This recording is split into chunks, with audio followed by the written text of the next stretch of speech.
There is power in the name of Jesus. There is power in the name of Jesus to break every chain, break every chain, break every chain. Woo! To break every chain. Hello, and welcome to today's edition of In the Light on GTV Live.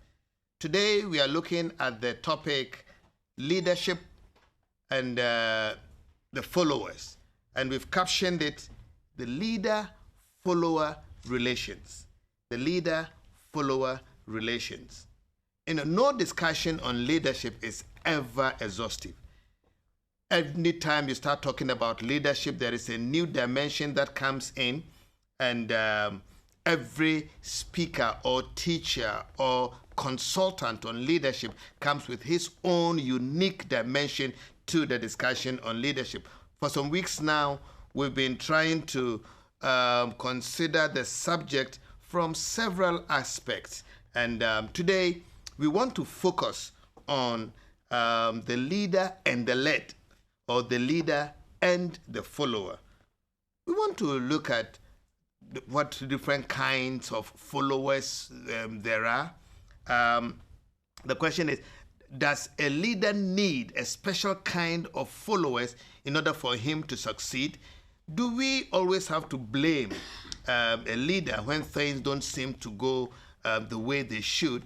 These and many more questions will be answered in today's edition of In the Light. And I'm here in the studio with a gentleman who is familiar now to this program. He is Professor Spencer Duncan. Prof, welcome. Thank you. Prof is a leadership, economic, and management consultant by profession. And then he's an evangelist and a teacher by calling. He used to lecture at the Haggai Institute in Singapore and Hawaii. But currently he's a lecturer at the Leadership Studies. He's a lecturer in Leadership Studies, rather. Okay, at Bethany International University. And this is also in Singapore. Singapore, yeah.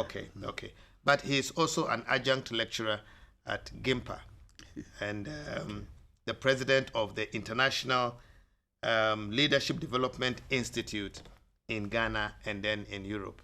Yeah. But most importantly, he's a Santa Clausian. I mean, you can't take this out of the Santa Clausians. Thank you. And Prof, you're welcome. Thank you. Good.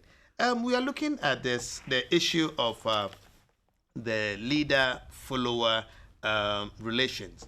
But, we cannot start talking about leadership without defining. So how do you define leadership? Well, basically, having one single definition for leadership is not easy because people have defined it. Is it from the relational point of view, or is it from the situational angle? But I would define leadership as the discipline of exerting special influence upon a group of people with a common vision, moving them towards goals that will help facilitate change for their mutual benefit. In this definition, there are certain components which are very key. Yes. One of them has to do with discipline.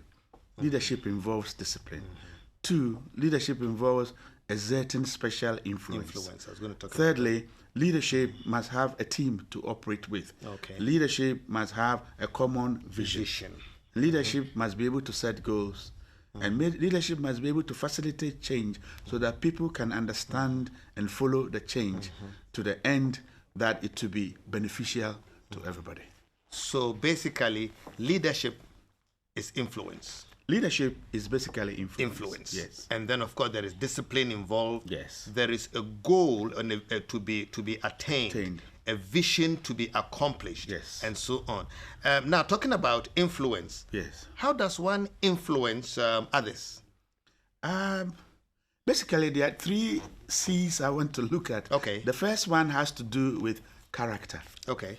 It's very important for a leader to have character because people these days look up to reputation. Okay. But reputation is only temporal and cannot stand the test of time. But character will. Secondly, it's not enough to have character in influence. You must also have competence. That's right. The ability to be able to get results. And some people may have character and have competence, but it's the third C that is lacking, the connection. Connection. I think this is a okay. word that Ghanaians understand more, connection. And for you to have influence, it is important to have connection. Yeah. So these are the three areas of influence, but they are sources. In other words, Okay. if Prof, before we even go to the sources, yes. Can you elaborate a little bit on the character? What Yes. are we looking at when we say character? When we look at character, it has to do with how a person thinks, how a person behaves, how a person relates to people. In fact, when we look at the Bible says that as a person thinketh, So is is his what? So we see. So you see, as a person thinketh in his heart. That's right. I like that description because there are two ways of thinking. You can think in your mind, You can think. or in you your can think in heart. your heart. Thinking in your mind develops knowledge, Okay. but thinking in your heart develops character. So the Bible is telling us here, as a person thinks, so is his character. So character is formatted upon the kind of thoughts that we have, because your thoughts will give birth to your actions, your actions will give birth to your habits, and your habits will produce the character that we have. You know, so and your character will determine your destiny. So a person's destiny is determined initially by the kind of thoughts that a person comes out with. So it is the thoughts that will develop, let's say, the attitude, yes. and then that will further inform his actions. Actions. Okay. And how about the competence? Of course. Competence has to do with the kind of Skills. Okay. You know, we say lack of skills. And it's important for people to acquire and develop skills. So if you have somebody who is not skillful, the person will not be able to teach others how to be skillful, because in life you can only give what you have. That's right. So the leader must have passion, you know, what we call pathos. Okay. And that is able to move people forward. And it is that passion that fuels action. Okay. So then raw talent should be developed. Yes. We shouldn't just leave it at the static point. Yeah. We should develop it into full competence. Yes. To be talented is ordinary. Yes. But to be skillful is extraordinary. Extraordinary. We are told that your talent will make a way for you. But I think that it is your skill that takes you to the palace, like David. Yeah. Yeah. Okay. So competence, and then of course connection. Connection. There's a lot of connection. Spiritual connection, physical connection, political connection, all kind of connection. Even talking about David, he needed somebody to introduce him to Saul. Yes. Before he could Yes. even kill Goliath, and Even Jesus needed John the Baptist to introduce him Yes. to the public. It's very interesting because, you know, Peter was a leader, but then Jesus gave a prophecy concerning Peter that the cock will not crow once and you would have denied me three times. And Jesus knew where this was to take place. But the Bible said when Jesus was taken inside, Peter stood at the gate without identity. It was John, the disciple whom Jesus loved, who knew the people. That's a connection. That's right. So he, because he knew the people, opened the doorway for the prophecy of Jesus to come to pass, so that Peter can be strategically positioned for what God has said concerning him come to pass. So connection is very important. Very important. Yes. So having covered the character, competence, and then the connection, we were just about talking about the sources of leadership. Yes, the sources of leadership, I can look at it from, and I like using components and acronyms. They help me remember. There are some 6 C's to that we can look at. The first one is a clear vision. Okay. You see, if you are a person with a clear vision, that's a source of influence. Okay. Because people will recognize a clear vision and follow it. That's why we are always told, make the vision clear. That's right. It becomes readable so that those who read it can follow it, may Yes. run with it. Okay? If the vision is not clear, it affects the speed. That's right. And affects the progress of the people. Secondly, we have credibility.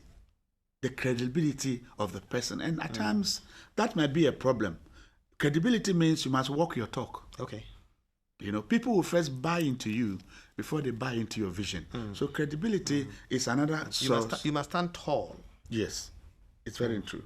You know, credibility is very important. That's the second part. The third one is the character we're talking about. Okay. You know, Okay. character. You know, character is actually who you are. You know, reputation is what people consider you to be. Okay. And the fourth one is what we call confidence. Okay. A leader must exhibit confidence.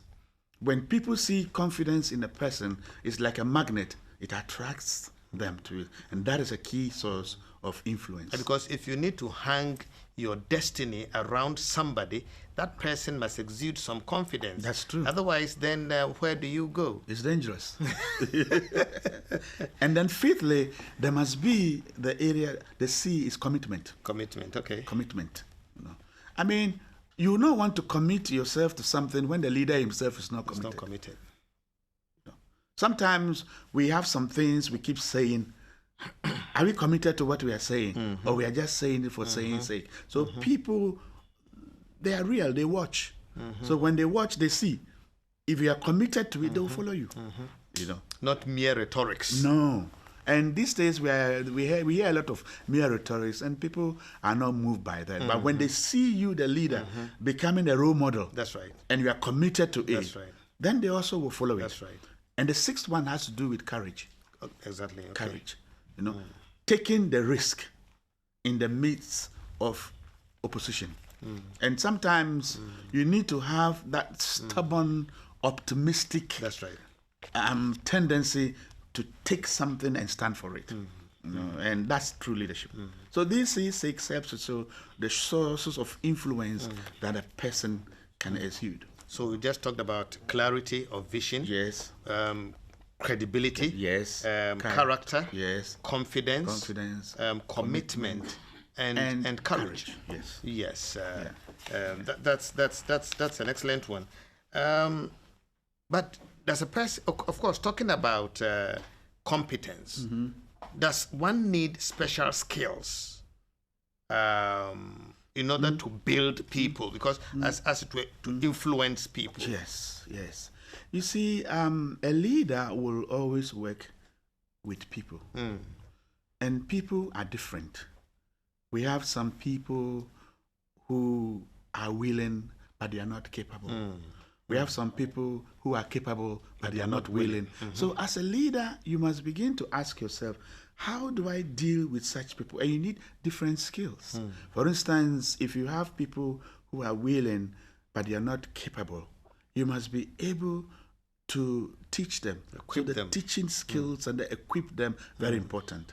You have some people, they are capable, Yeah. but they are not willing. Not willing. What do? You Convince must them. have convince the motivating skills. So these skills are very important. And I usually look at that word charisma. Okay. And I use that as an acronym. Okay. The C stands for concern. Okay. You must have the ability to be able to care. It's very important. It's a skill you must develop. The H stands for help.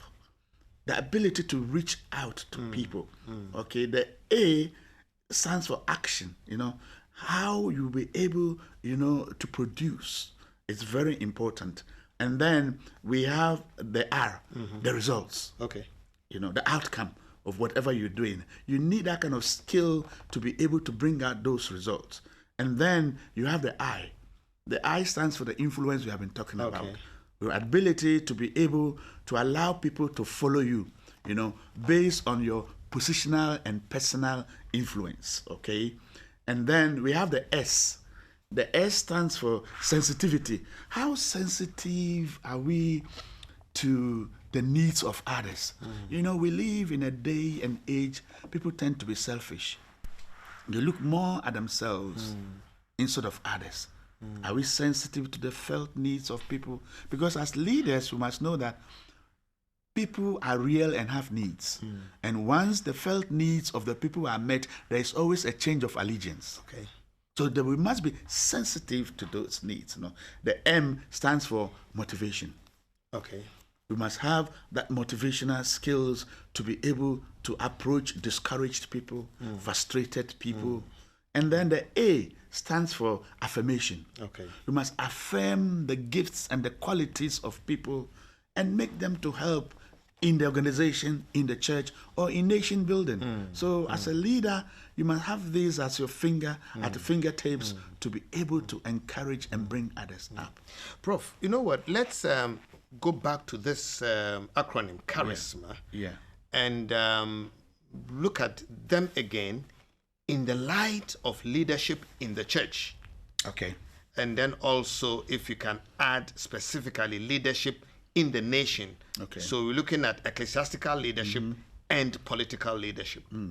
Very good. If you look at the area of concern, you see two words come out. Okay. Love and lust. Love is the desire to benefit others at the expense of self. Okay. Lust